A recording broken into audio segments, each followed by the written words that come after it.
very, very scatterbrained today because I've been writing and writing.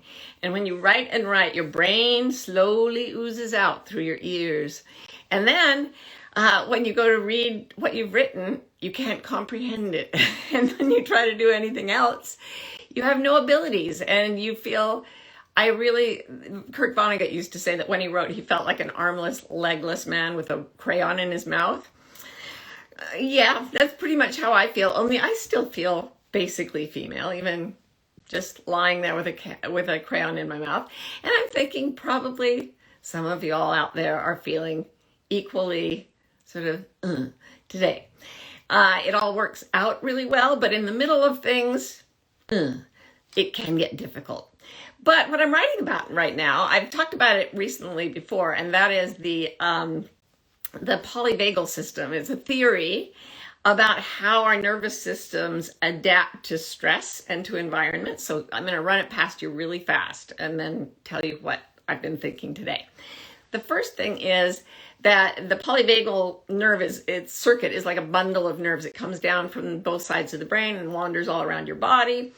And the part that connects with your gut is what evolved first. And it gives you, when you get bad news or you're afraid, you get this punched in the gut feeling. And if that part of your nervous system is afraid, it actually shuts everything down. So you've heard of the fight or flight reflex. Well, this is not fight or flight, it's flop or faint. You just lie there. You have no will and no ability to drum up motivation.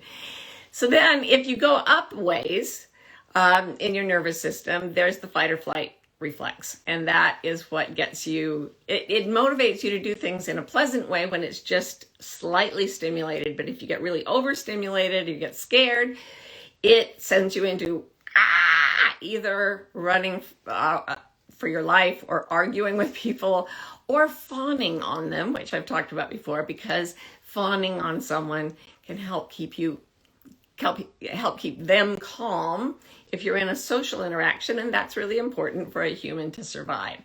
And one of the things polyvagal theory says is that we actually can never go into a calm, alert state unless we feel like we're regulating, co-regulating. In other words, our nervous systems are interacting with other sentient beings. And I love the little list that Deb Dana, who's a social worker and a brilliant theorist, I love her little list of things we have to connect to. It's self, others, nature, and spirit. I mentioned this a little while ago. So anyway, I have been going along and writing about what to do when you get hijacked by either the fight or flight system, or by the flop system. Blah. And that can happen because these things evolved much earlier than your cognitive thinking. You can sit down with the best of intentions thinking, I'm going to do 6 things. And your vagal system may hijack that intention. And you may find yourself completely unable to think because you're anxious or very angry, or feeling unsafe in a relationship, or you just won't have any motivation at all. Well, then what do? Then you're stuck. And most of us keep pushing against that because we have concepts about what we want to do with our day, what we want to do with our lives, and we're trying to force our nervous systems into that happy, relaxed, creative state where they can work best. But they evolved first and they have all the power. They're like, sit down, we've got control of this. But there is a way back. There's a way back when when you're either flopping or fight, flight, fawning, and it's gradual. It has to go up this nervous system from your gut instincts to your fight or flight instincts, and finally to your conscious mind. You can't just jump from one state to the other. So I have a little process that I learned long ago in conversation with Anita Morjani, whose story I often refer to. And I thought I'd just remind us all of it today. And in the middle, we're going to do our customary gathering room meditation. Those of you who are here for the first time will get used to this. And those of you who've been here before, it's always great to have a reason to go back into that particular meditation. It's so good for our brains and our bodies. So if you find yourself not in a perfectly happy, relaxed situation, think of something you are planning to do that makes you feel either slightly anxious or no motivation at all. And just consider the fact, oh, okay, that's what I'm going to be doing. Yeah? And feel the physical sensation of being either shut down or fight or flight activated. So the shutdown may feel like just complete heaviness and limpness. And then the fight or flight thing is different. It's manic. It pushes you. It won't let you sleep, but it won't really let you focus on anything when you're awake. It's just like constantly on guard. And they're both quite unpleasant, I have to say. And for this reason, as I just mentioned, we fight them. So the first thing to do to calm down a nervous system that's going into I call this green light state, yellow light state, or red light state. So if you're in a green light, everything's happy and joyful. And your vagus nerve is sending out signals to you to be happy and interact with people. And it connects with the muscles in your face and the way you move your head. And it makes everything wonderful. That's green light. Then you go to yellow light, which is the caution part of the nervous system, the fight, flight, fawn. And then there's red light. We are just stopping. Nothing's moving here. Bonk. So if you're in red light or yellow light, feel your way into that experience without being afraid of it. So right now you're just sitting or lying down or maybe walking around somewhere. But if you're listening to this, you probably aren't under imminent physical threat. Boy, I get up and look at the New York Times on my phone in the morning and immediately go into a yellow or red light state. So then I have to find a way to be in a safe moment, take a moment of sanctuary. And the first thing you do in that moment of sanctuary is to take a few minutes. You've got a few minutes now. You're listening to or watching The Gathering Room. And instead of resisting the red light, yellow light sensations, just really, really intensely watch them. Like I can go through, there's a line of pain that goes from my jaw through to the back of my neck and down. And when I really pay attention, I can actually, it seems I can actually feel the tension in individual nerve fibers or in muscle fibers running through my neck and my upper back and my shoulders. That's where I hold a lot of my yellow light energy. I can feel sick to my stomach. That's the red light energy. And that's just what it is. It's happening. And these two levels of alert are occurring at a part of your nervous system that outvotes your thinking mind. So as you observe it, what you do next is drop all resistance to the sensations you're feeling. So it's surrender. People always used to tell me, surrender, you'll feel much better. And I didn't know how. Well, this is how. Feel what you're feeling and say, that is what I'm feeling. I will stop fighting that feeling. Yeah. All right, here I sit. Now, what just happened to me right there was involuntary. I took a breath. That was actually my polyvagal system regulating itself. It uses breath quite significantly. And that deep breath, we've talked about it before, but it happened to me without my intending to, just because I said, I'm not going to fight the feelings. So don't fight the feelings. You may feel a slight shift toward less misery. Once you stop fighting, let's use our meditation, our gathering room meditation, to go into a state of really, really non-resisting what we're feeling. By focusing, instead of focusing on the matter in our bodies, we're going to focus on the space. Instead of focusing on the movement and the noise, we're going to look at the stillness and the silence. So let's start. Get yourself loosened up. See if you can find a place to be alone. And ask the trigger question, which is, can I imagine the distance between my eyes? And just repeat that. Can I imagine the distance between my eyes? Now, since most of the matter between your eyes is made up of atoms with empty space as their main component, can I imagine the space, the empty space in the atoms between my eyes? Can I imagine that? Can I imagine the empty space inside the atoms of my whole body?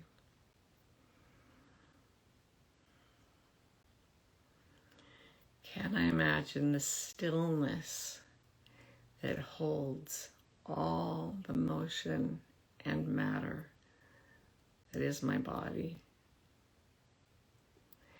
Can I imagine the stillness that holds my thoughts? Can I imagine the silence beneath all sounds? Can I imagine that my consciousness is the silence, is the stillness, and is the space, and that all of space includes and blends with my consciousness? It's so interesting to do this alone and not feel it, and then to do it with you and feel it even though you're not in the room. I say it every time. All right, now, back to the red light, yellow light, green light. Wow, I am significantly calmer. Thank you, everybody. So that's a big deep breath that my body just took. And from the place of surrender now and into real stillness, that takes us into acceptance and straight to peace. That's the next one. So you go from surrender to acceptance to peace. And you can use that meditation to go in. From peace, you can get to appreciation. So you can get to, oh, what is it like? I feel enormous gratitude and appreciation for all of your souls that I truly believe I'm feeling right now. I feel incredible gratitude and appreciation for the room I'm sitting in, for the sky outside, for the atmosphere that lets us breathe, for the plant behind me there. It's such a good friend. And it feels really good to be in gratitude and appreciation. So from there, you can go to real enjoyment. So if there's anything you can enjoy, I'm going to have a sip of water and enjoy it. Take a breath and enjoy it. Stretch and enjoy it. Yawn and enjoy it. Just be conscious of enjoyment. And once you're in enjoyment, you are in joy. And if you stay in that place and keep looking for what Deb Dana calls those glimmers of beauty, joy, truth, love, then the green light state starts to happen. And things get really wonderful. Okay, here are some questions. All right. Stevie says, do you have any insight on how autism affects the polyvagal system? I feel constantly hijacked by my nervous system. I am no expert, but I know and love many autistic people, and I come in at the low end of the autism scale myself on some tests. So I've given this a lot of thought, and I've read a lot about it, and what I believe is that there are different levels of sensitivity, and what used to be seen by the world as a lack of emotion in people with autism is in fact a very, very sensitive system that frequently gets hijacked by these polyvagal yellow and red states.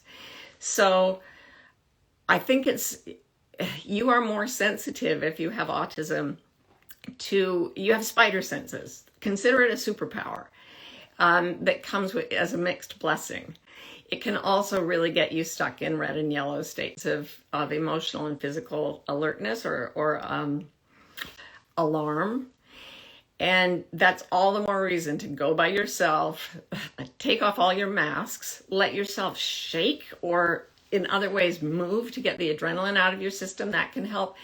And then go through these same steps. And you just may have to spend a little more time going down into the quiet state. But I can tell you that when you're there, you'll feel the universe moving through your electrical system more, I believe, than people who have less sensitive nervous systems. So be proud and grateful for our differences. There's something wonderful in every neurodivergent state. I really believe that. Tricky Magma says, oh, have you named your plant? Yes, that plant is named Monster. Just because I really love her. And one day I was watering her and she said, hi, I'm Monster. And I said, hello, Monster.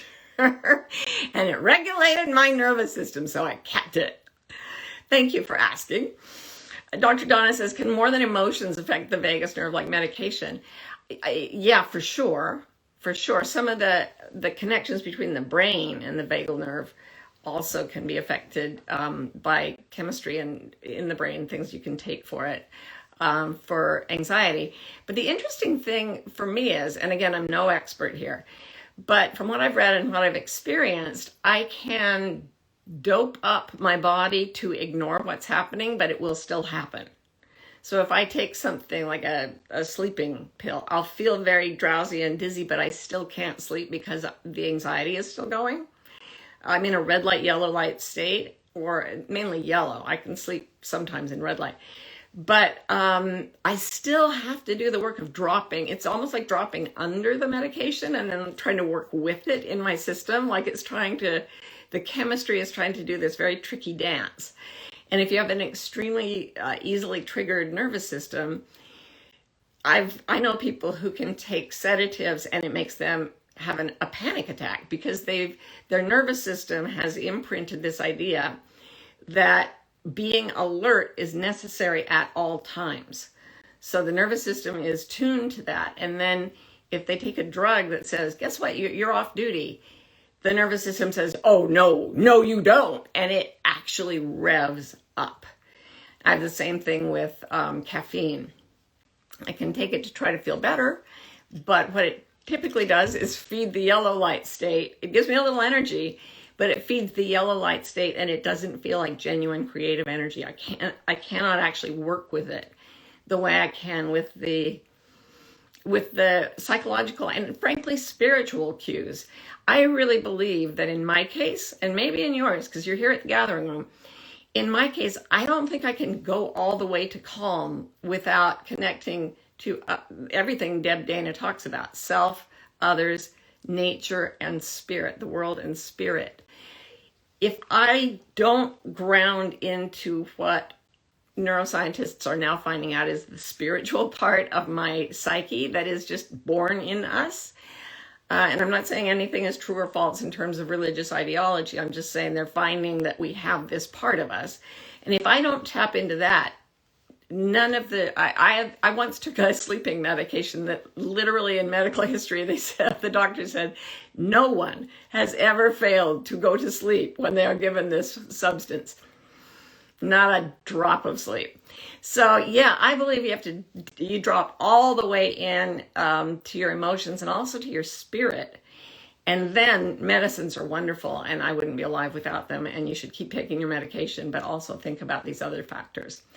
Okay, Melanie says, can remaining in this place of peace and sending to those suffering be effective? Absolutely. It's so fascinating because the things that do trigger calm in the vagal system are, for example, a soft human voice. It goes right from the ear straight to the vagal nerve without going through the brain. It just goes whoop, right into the right side vagal nerve, which slows heartbeat and calms us down. Being gently held or touched, so a weighted blanket, but even better, a person that you can hug, or if you don't have a person around, a pet that you can hug, even a stuffed animal. Ro and I were talking about how a lot of our best friends that help us regulate are dead. We read their words in the pages of books, and then we get really, really connected to them. So we can be senders of cues of safety. And you can tell someone is feeling safe when you're emanating a feeling of calm and you see their faces relax and you see them take a breath, you see them stretching a little. And it's fun actually to watch those cues and the way they affect the body. And then sort of take it as a challenge to give the gift of peace to another person once you get there yourself. It can be really, and doing that, can I imagine the distance between my eyes, can turn you into that, a little peace generator. All right, D.E. Hardo says, can we drop into the green state when we feel under attack from others who are resisting change? Oh, a change I'm trying to make in my life. How do I let go of guilt from moving toward what I feel is my path? Sometimes you need to break away temporarily from the people who are triggering negative responses when you try to change. So you consciously know, I want to make this change and it's the right change for me. Let's say you wanted to like move and your family didn't want you to move and you knew it was right, but when you're around them, all the triggers you're getting are going to make your vagal system go out of regulation because they're not regulated. They're afraid and they're sort of beaming that at you. And knowing that's what's happening, okay, I've got my conscious intentions, but I'm getting emotionally hijacked because I'm getting these very powerful signals from others. Then you know what to do. You spend some time away from those people and with people who do get it, even if it's just us on the gathering room. And you do a lot of meditation. You connect. I mean, I've done this a lot. And I have to say, my paper friends, the friends that that spoke to me from the pages of books, were the most powerful regulating forces that helped me calm down when I was dealing with this. It's hard, but you can do it. Okay, Jessica says, when do we sit and love on our physical and emotional discomforts? And when should we use this process to transform them? I spent years befriending discomfort instead of rushing to feel better. Yeah, you're on the right track. If you just stop fighting, you don't even have to befriend. Just stop fighting things that are unpleasant and go, all right, this is uncomfortable. It's not so bad. And you can go into a still place. And what should happen at a certain point, if you get deeply connected to it, is that green light state emerges by itself. And boy, the first time I went through therapy when I was 18, that was quite a thing when it came back online. The green light, the whole world looked different. When you're in the yellow or red light states, you're actually like seeing everything through that filter. So it looks like the whole world is really just scary or just depressing. But when you get back to the green light state, it's like a miracle. But if you have taken care of befriending your nervous system and it's not there yet, co-regulating with other creatures is what's necessary to take you to green. So find a way to interact with a creature, a person or an animal, or maybe even a forest, a landscape, but preferably a conscious sentient being, because their green light state can help you develop yours. So if you're with a happy baby, like I love going online and looking at videos of babies laughing hysterically. It's magic. Like that'll regulate you right up into the green light place. And give yourself the gift of other creatures to co-regulate with, even if it's just looking at videos online. Yeah. Elizabeth says, as an empath who scored extremely high on Anita Morjani's empath assessment, any advice on how to prevent one's nervous system from getting hijacked to begin with and being entangled with others' energy? Yeah, I think that daily meditation anchors. Again, Deb Dana, read her book, Anchoring. It's really good. A daily practice of meditation anchors us because what fires together wires together in the brain. And we're all firing a ton of anxiety because the world is what the world is. And so take just a little time every day to fire those circuits of calm, safe, happy, green light. Clear out the things that are telling you to beware. Clear out the scary news bulletins. Clear out thoughts of past and future, and be present in meditation for 15, 20 minutes a day. For me, it really started happening when I was sitting for an hour or more a day, but I know not everybody can do that, but I was desperate and it worked. So yeah, if you have a nervous system that needs that, it's worth giving yourself the gift of that, because it saves a lot on hospital bills later on, I've found. Oh, City Lotus asks, is there a good book by Deb Dana we can read? Yes. My favorite one of hers right now is Anchoring. So check that out. And she's got a lot of presence online, videos, things you can go to. She's awesome. All right, Deirdre says, how can polyvagal theory apply when you can't see the next practical step? I want to return to uni, but can't figure out how to afford it and find myself frozen and not moving forward. Yeah, okay, here's what I would do. Take little steps that demonstrate confidence that you can eventually go back. When I started getting intimations of buying a ranch, I was middle-aged. I was like, okay, now I have a house and that's great, and a dog, and this impulse to buy a ranch in another state came to me, and it just kept returning. So I started doing little things like I bought a sweater that I would wear on the ranch because I was living in Phoenix and I did not need this sweater. But I got a sweater and I put it in my closet, and like 4 years later, I had the ranch and I wore that sweater a lot. But I would do little things. I would make a vision board. I know it sounds so hokey, but it works.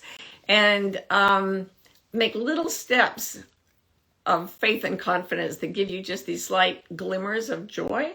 A glimmer of joy is the opposite of a trauma trigger. It pulls you into the good parts of your future that are wanting to happen. Good luck. You can do it.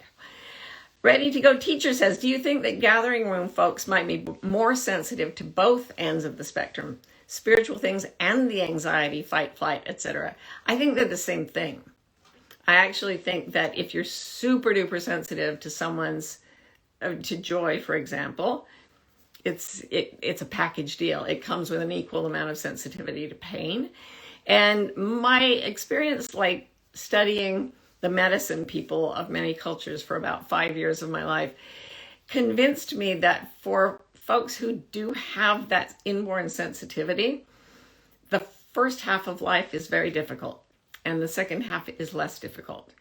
And it's the opposite of the typical pattern where youth and childhood are wonderful and happy and joyful, and then you get middle-aged and old and miserable.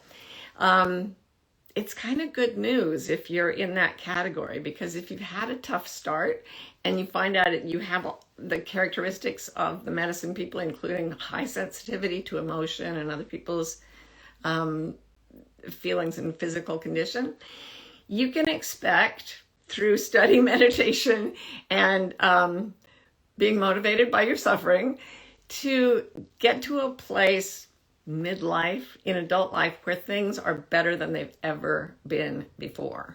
As I said, when I went into my green light state when I was 19 for the first time I could remember, that was a magical moment. My whole visual field seemed to clear, and everything was more colorful and everything was more beautiful, and there was love in the world, and life was good. And ever since then, I've been able to creep back to the green light zone. Sometimes it took me months of being like, what? Before I learned the way back. But the way back that I've talked about today is, it has worked over and over. And the more you practice it, the quicker you come back. And that's a healthy nervous system, not something that never feels the red light, yellow light sensations, but a nervous system that can feel those, take the actions that they motivate, and then return quickly to the happy, relaxed green light state. So thank you all for coming here and really greening up the world for me today. I started out with no tech support in the room, trying desperately to work with Facebook and being in a yellow light state. And then you all put me in a green state, and it makes me feel good. So thank you very much. Everybody, don't worry, be happy, and I'll see you next time.